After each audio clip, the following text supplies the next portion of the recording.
Oke, terima kasih. Pagi ini kita akan diskusi tentang kesehatan lingkungan, khususnya polusi lingkungan dan impactnya pada kesehatan masyarakat. Nah, sekarang kita kedatangan dua narasumber paling cantik di Malaysia. Kita undang, kita impor ke Indonesia. Yang pertama adalah dari University Malaysia Perlis, Dr. Farah. Yang kedua adalah Dr. Maizara daripada Universiti Teknologi Indonesia. Pertama, apa kabar dokter?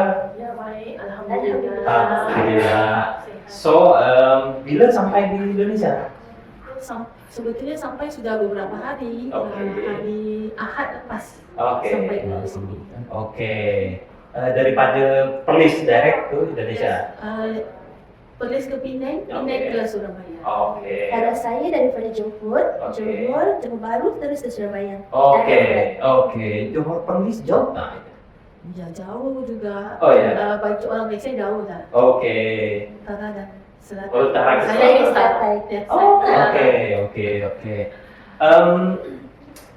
Jadi kita akan bincang tentang polusi secara umum, baik polusi lingkungan, kemudian polusi udara, polusi air, polusi tanah.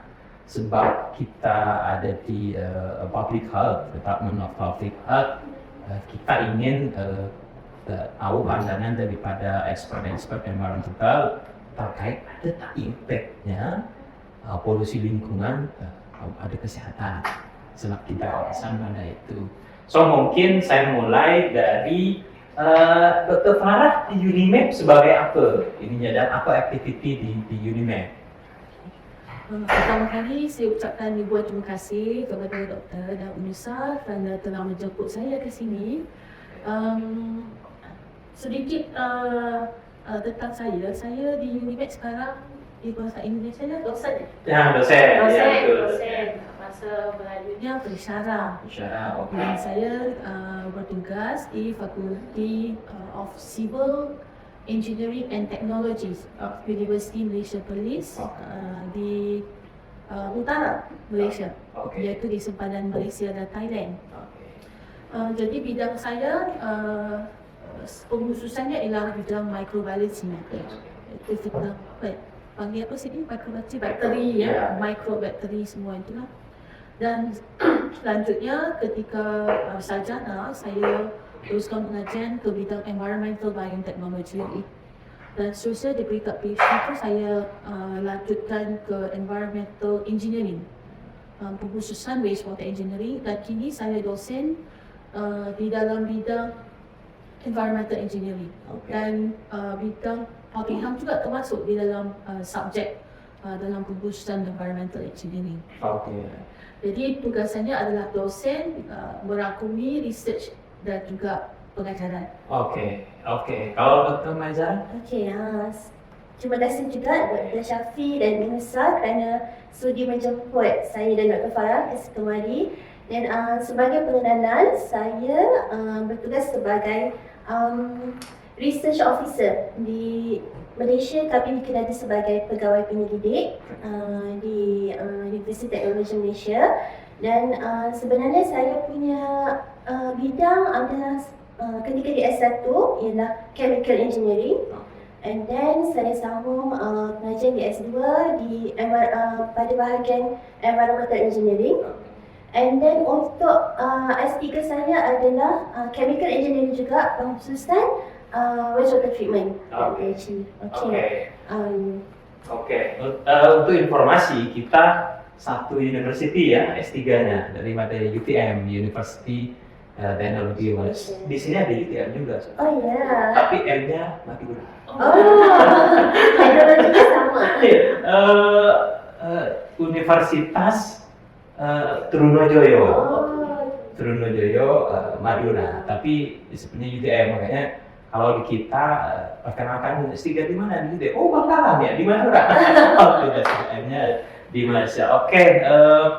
So kita berbincang dengan orang yang tepat nih pasal environmental engineering ya. environmental pollution ya. Oke. Pertama boleh saya start daripada activity berkaitan dengan research ya. Dr. Farah tadi cerita tentang environmental expert khususnya di microbiology, applied microbiology for environmental research ya. Sedangkan bermasalah chemical engineering, so of course juga di environmental. Ada tak research yang betul-betul berimpact Dr. Farah, khususnya mungkin ada research yang betul-betul sebagai pioneer untuk how to apply microbiology untuk polusi-polusi lingkungan yang sedang dikerjakan selama ini, Dr. Farah. Okey.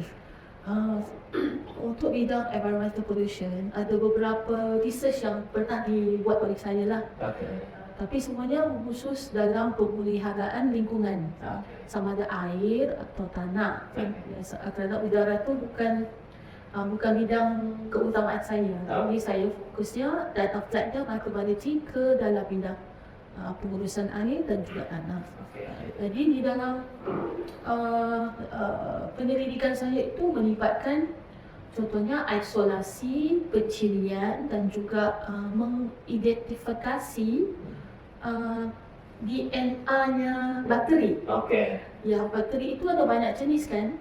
Ya, ada yang baik, ada yang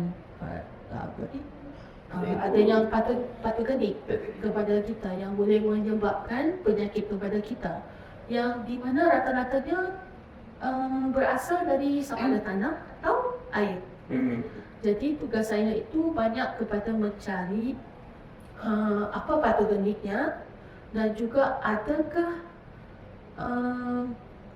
spesies-spesies tertentu yang baik untuk meremediasi dan merawat tanah yang terpolusi dan juga air yang terpolusi.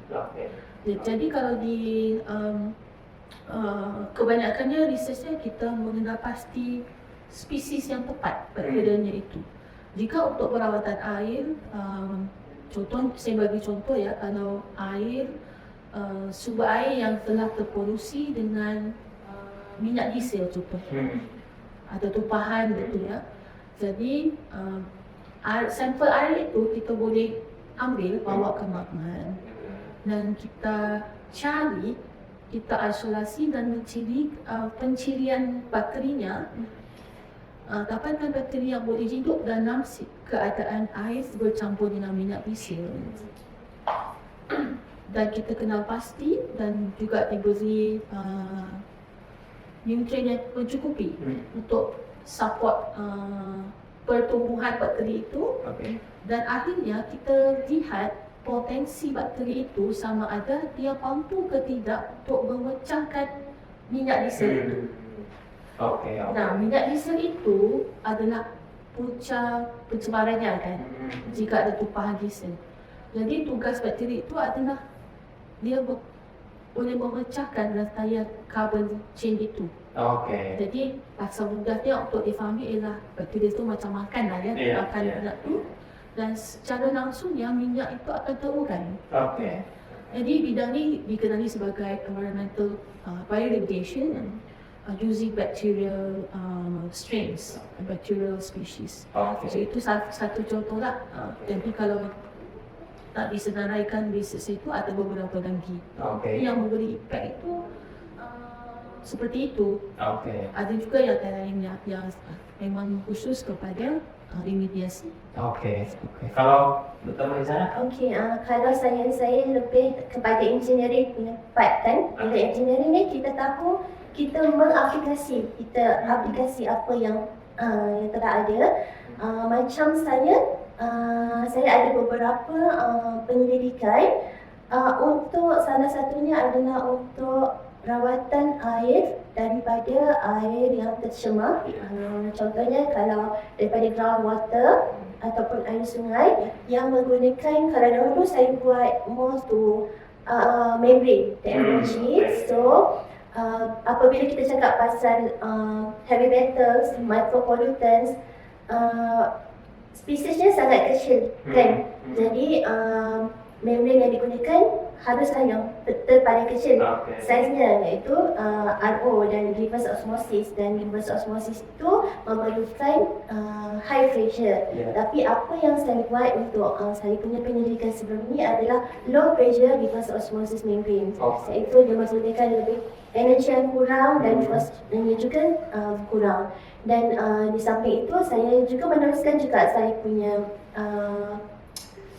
penyelidikan menggunakan ion exchange resin, iaitu aplikasinya lebih kepada industrial wastewater.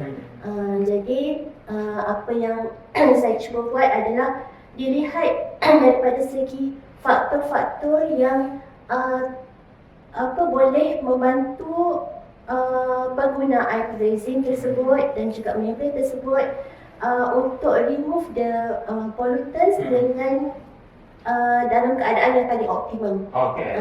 Itu yang saya gunakan lah. Okey, tadi sebetulnya ada kata penyelidikan. Kalau orang teman-teman di Indonesia mungkin bingung ya, penyelidikan itu adalah penelitian. Jadi kalau saya cerita tentang penyelidikan ini polis tuh ya.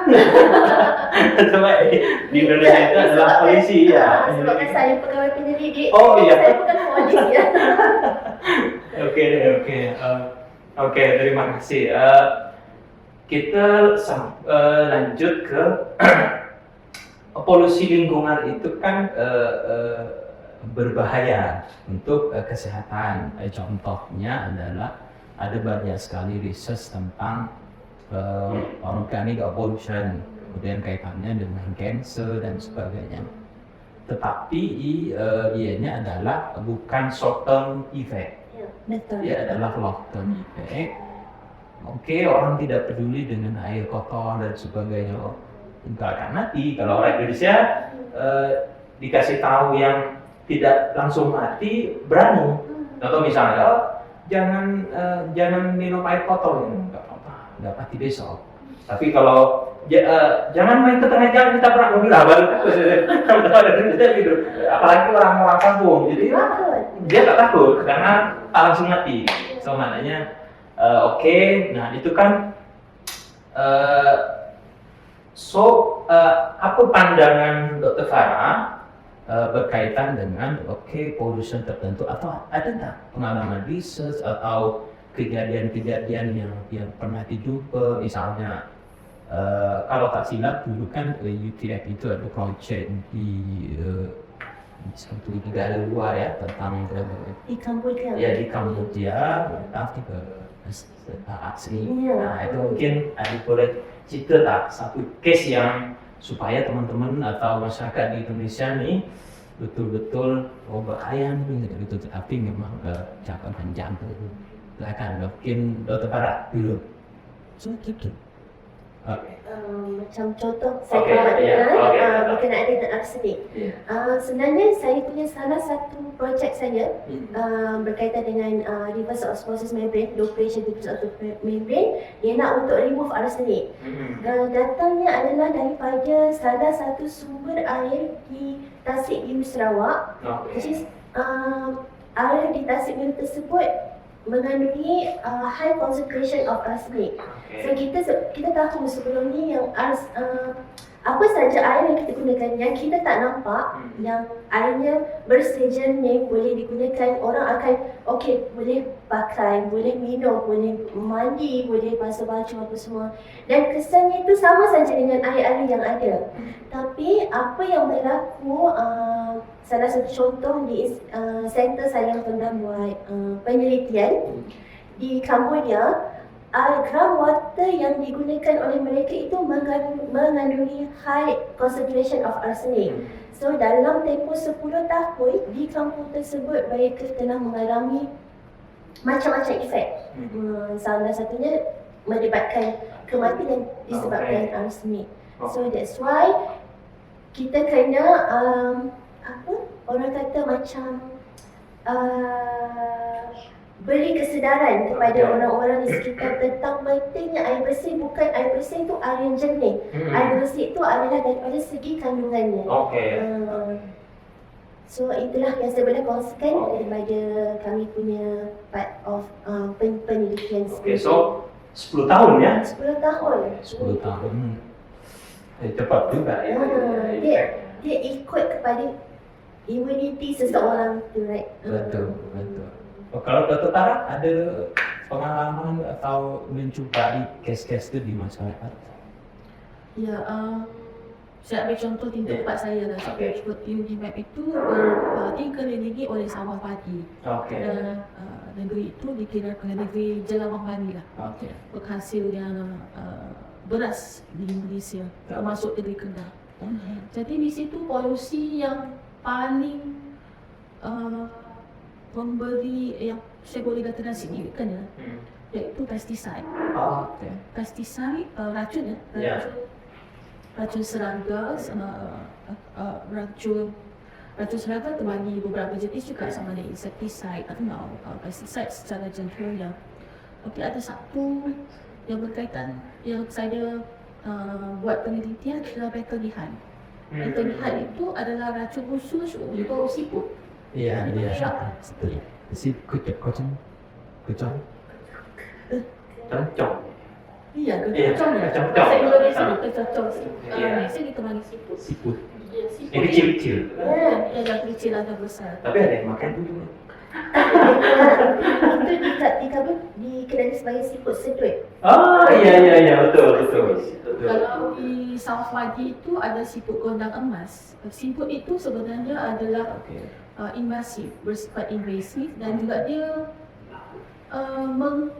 merosakkan tanaman padi. Iya, betul. Jadi para petani mencari solusi untuk mengawal serangan siput ini. Jadi mereka menggunakan racun siput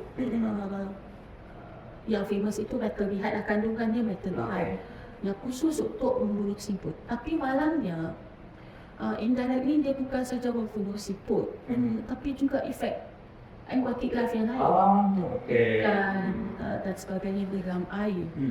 Dan di kawasan sawah kan tak ada tali air, ada ke sungai lah.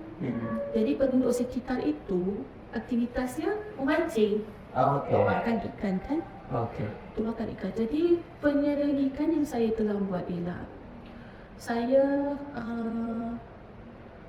mengkaji konsentrasi betadine di dalam air, di dalam beras yang telah dihasilkan, dan juga di dalam ikan yang ada di sungai itu, di tali air.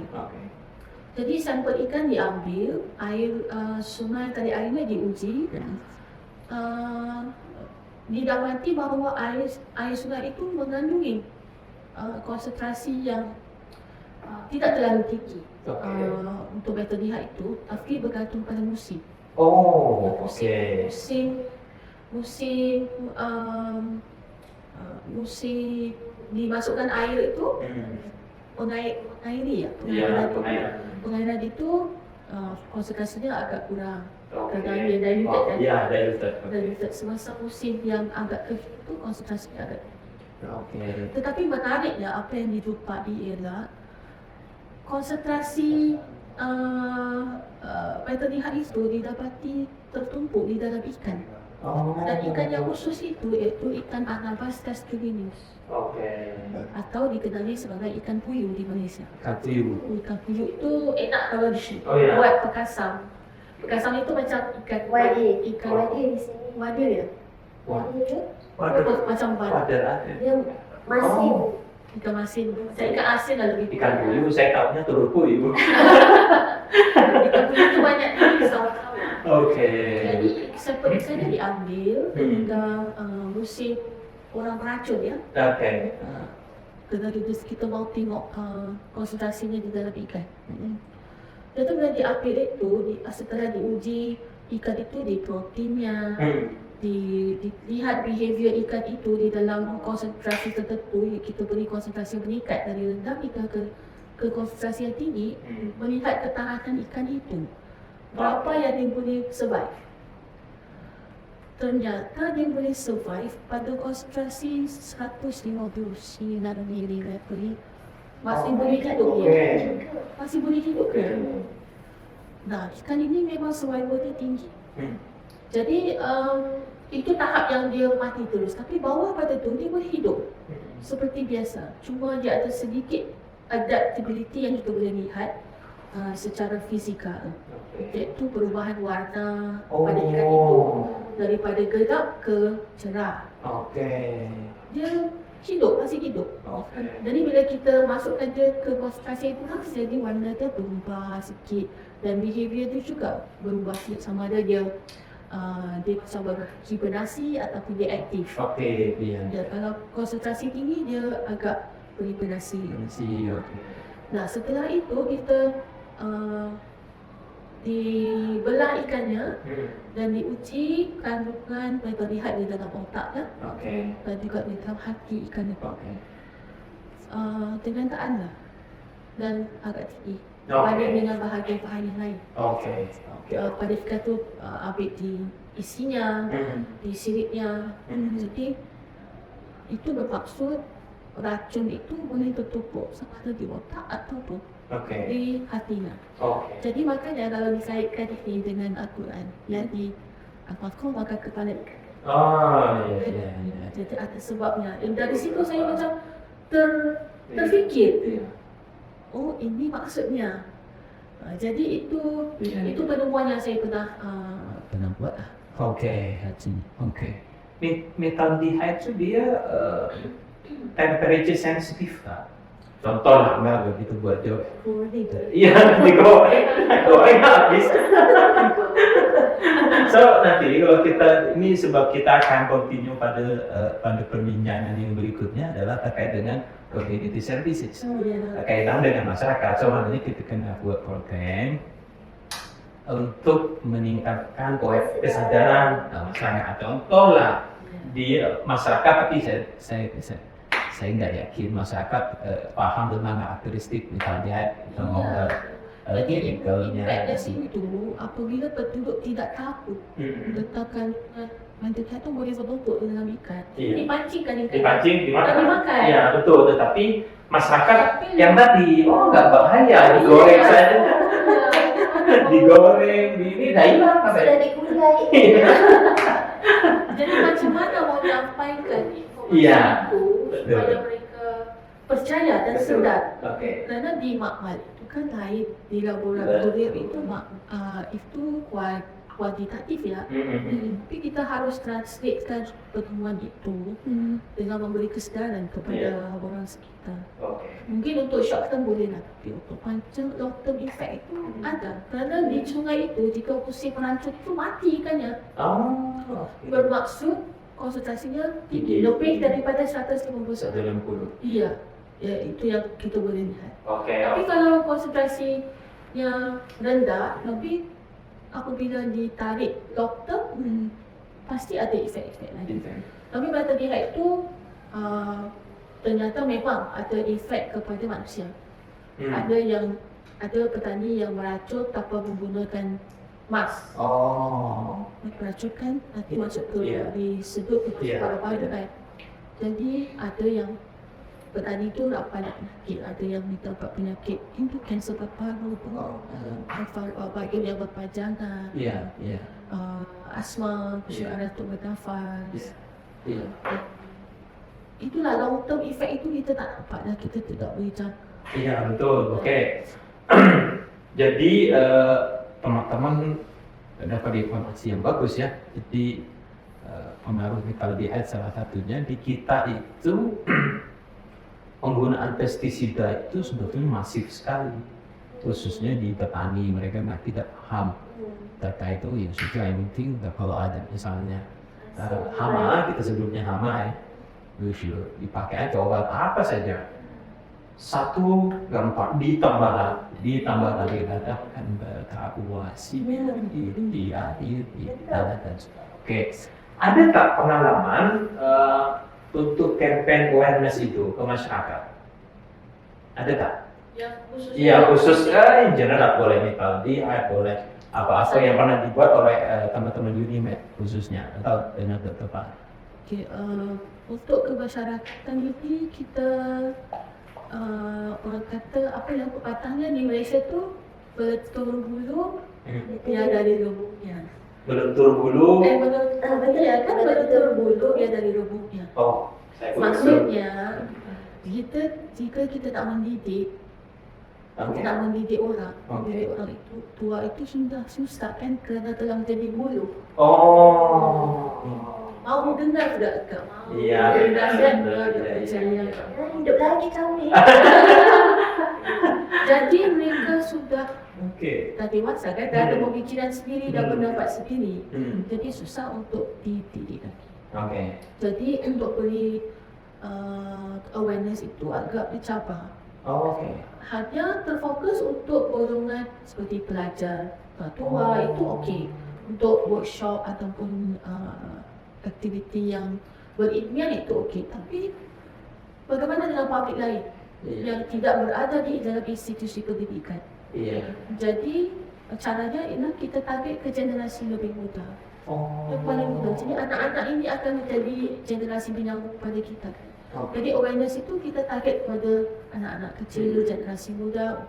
Dari situ kita mula memberi kesedaran pentingnya penjagaan air. Penjagaan air dulu, perawatannya jangan terus memberitahu anak-anak tu pentingnya perawatan air. Mereka tak faham kan? Iya, betul. Jadi kita beri awareness itu tentang kepentingan air itu dulu. Jadi macam mana kita bagi dia minat dulu dengan aktiviti air. So targetnya adalah Anak-anak sekolah SM apa ya? SM. di sini ada SMP. Ya. Setelah sekolah rendah. Sekolah rendah. Sekolah rendah. Kalau di sini SD. SD sekolah dasar. Umur 12 tahun ke bawah. Lebih mudah dididik dan kita janjikan acara tu acara yang lebih santai dan menarik. Dan ilmunya secara tidak langsung yang masuk dalam penggunaan Aktiviti. Contohnya eksperimen yang ringkas tapi berkaitan dengan air. Yang dua biarlah ya.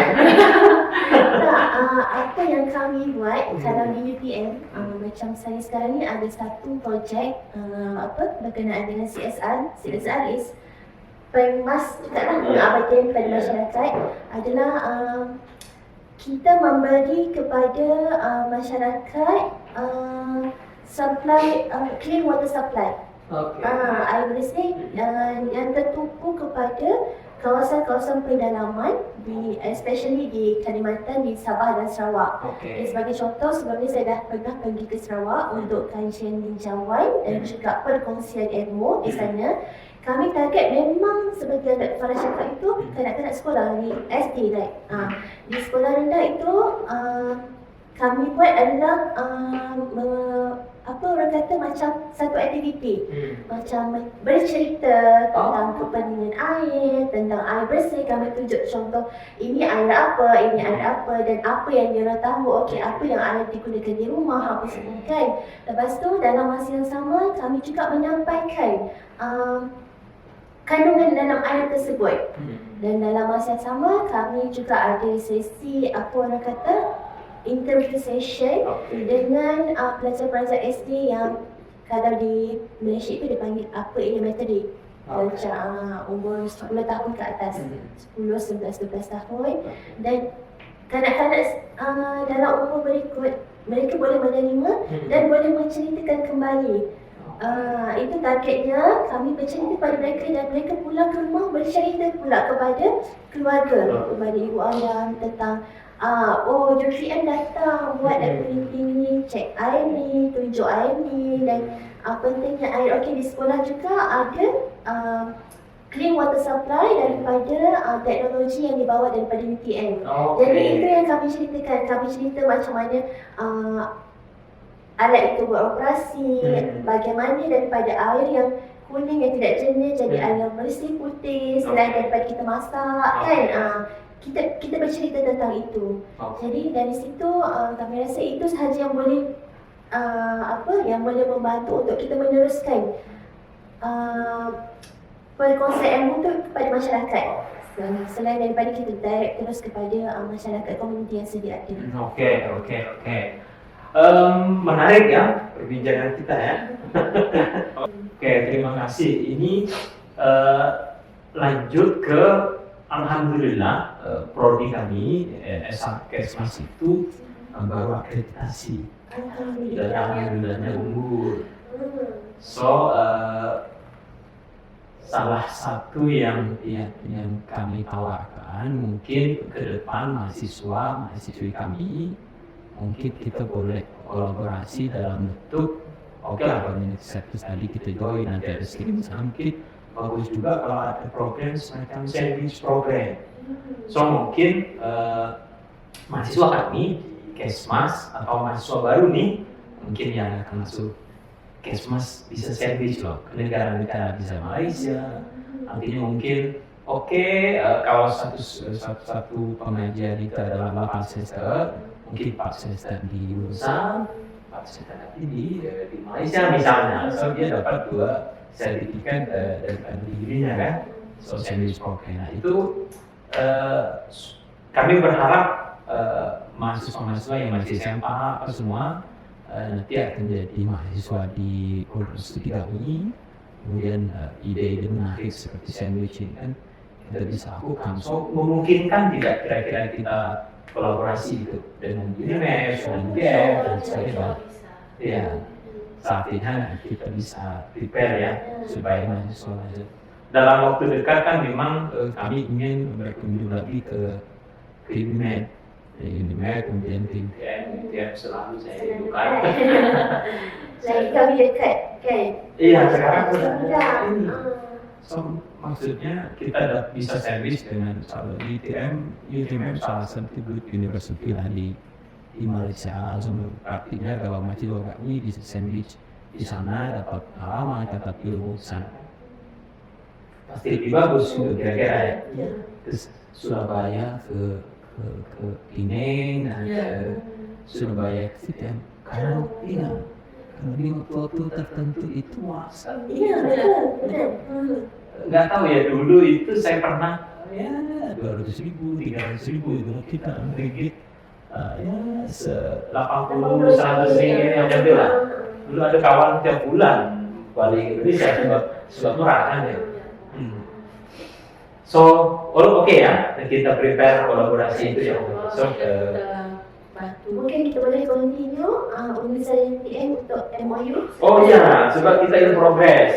Kita hari itu sudah ketemu proposisi kemudian dengan kepala rektor kami sudah inisiasi tentang itu sekarang. Lupa kan saya nak maklumkan yang projek saya di sekolah-sekolah pedalaman itu projeknya adalah promosi Vice Chancellor. Oke, alhamdulillah. Oke. So semoga lah kita kolaborasi dengan UNEM dengan UTM ke depan semakin baik pada student mobility program termasuk dalam waktu dekat juga kita ada program di USA. So mungkin nanti mahasiswa dari UNEM dan UTM bisa ke sini. Surabaya makanannya sedap. Ya, enak sekali. Iya. So kita ada banyak makanan sedap dan sebagainya kita dicoba sih ya. Oke, terima kasih. Alhamdulillah diskusi kita pagi ini sangat menarik. Ada satu poin yang menarik yang bisa kita ambil dari diskusi ini adalah kampanye tentang kesadaran kesehatan, khususnya kesehatan lingkungan, dampaknya bagi kesehatan itu menarik juga kalau kita sedikit geser yang targetnya adalah masyarakat yang masih muda atau misalnya masih SD, masih SMP, masih SMA. Ada banyak negara itu juga mempraktikkan pariwisata gitu. Menarik karena itu yang akan kita siapkan ke depan berbanding dengan yang sudah mungkin dewasa dan sebagainya, dan itu perlu effort yang mau perdebatan dan sebagainya. Jadi ini jadi poin menarik. Sekali lagi teman-teman mahasiswa, mari kita bergabung dengan S1 Kesehatan Masyarakat di USA. Kita ada banyak kolaborasi dengan universitas-universitas. Tidak hanya di Malaysia, karena beberapa waktu kita juga sedang ke Singapura, sedang ke Thailand, kita juga ke US, ke Australia, artinya bisa serius. Oke, terima kasih Dokter Farah, terima kasih sudah datang ke Nusa. Alhamdulillah banyak pelajaran yang bisa diambil. Oke, terima kasih, kita akhiri diskusi ini dan alhamdulillah. Oke, hadir dengan saya Kumati Radar Kesmas.